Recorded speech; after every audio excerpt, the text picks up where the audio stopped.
तो नेक्स्ट आपका जो कह रहा है वह है लीनियर मोमेंटम।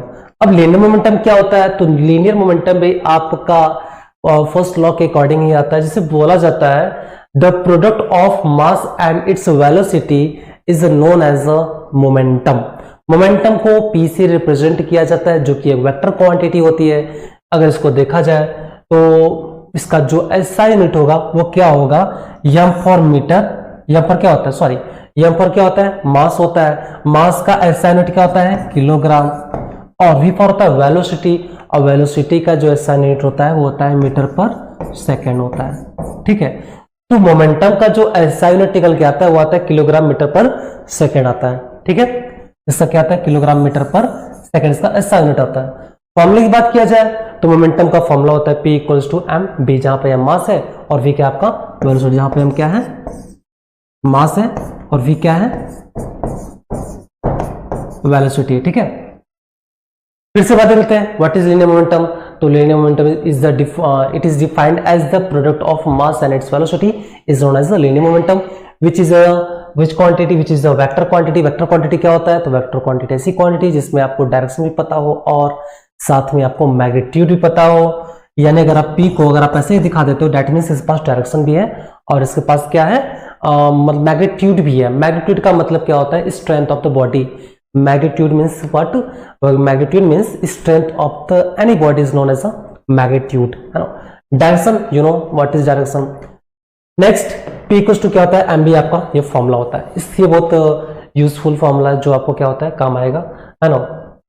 कभी कभी मोमेंटम क्या होता है आपकी, अगर मतलब मोमेंटम की बात किया जाए, अगर दो बॉडी है ना, अगर क्या किया जाए, दो बॉडी है m1 एंड m2, अगर दो बॉडी है m1 एंड m2, अगर m1 ज्यादा है, m1 का मास ज्यादा है, m2 का मास कम है, तो वहां पे जो मोमेंटम होगा वो m1 का मोमेंटम ज्यादा होगा, m2 का मोमेंटम कम होगा, है ना। कहने का क्या मतलब है इतना? तो कहने का मतलब ये है कि अगर आप जिसका जितना जो मोमेंटम होता है वो मास के क्या होता है? मास और वेलोसिटी दोनों के डायरेक्टली प्रोपोर्शनल होता है। अगर जिसका मास ज्यादा उसका मोमेंटम ज्यादा, जिसका मास कम उसका पास मोमेंटम भी कम रहेगा। वैसे ही जिसकी वेलोसिटी ज्यादा उसके पर मोमेंटम भी ज्यादा लगेगा।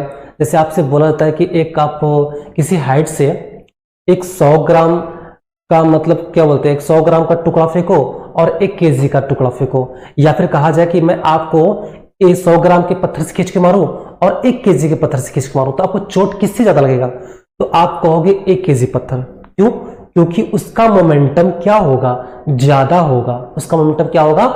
ज्यादा होगा, क्योंकि उसकी मास पहले वाले बॉडी के मास के अकॉर्डिंग क्या है? कंपेरेटिवली ज्यादा है। तो जब उसका मास ज्यादा होगा तो जाहिर सी बात है उसकी वेलोसिटी भी क्या होगी? ज्यादा होगी। अब उसकी वेलोसिटी ज्यादा होगी तो उसका मोमेंटम भी क्या होगा? ज्यादा होगा, और ज्यादा मोमेंटम होगा तो आपको चोट भी उतना ही तेजी से लगेगा। तो इसको देखते हैं।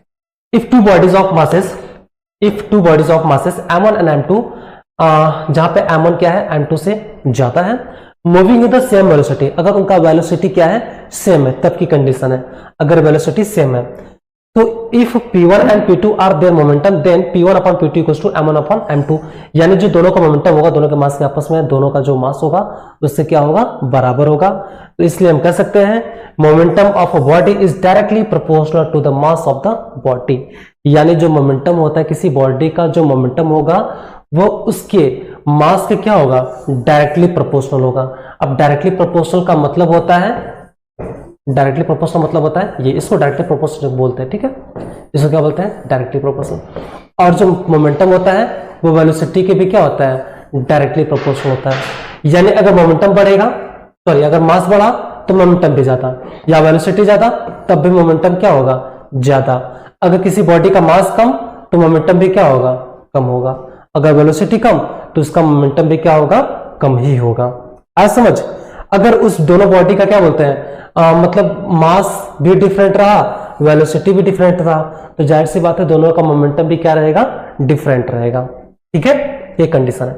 अगर मास डिफरेंट है, वेलोसिटी सेम है, तो वहां पे क्या होगा? जो दोनों का मोमेंटम होगा वापस में क्या होगा? मास के क्या होगा? इक्वल होगा। अगर वेलोसिटी डिफरेंट है, मास भी डिफरेंट है, तो दोनों का ही मोमेंटम जो होगा P1 एंड P2 जो होगा वो दोनों ही आपस में क्या होगा? डिफरेंट होगा। ठीक है।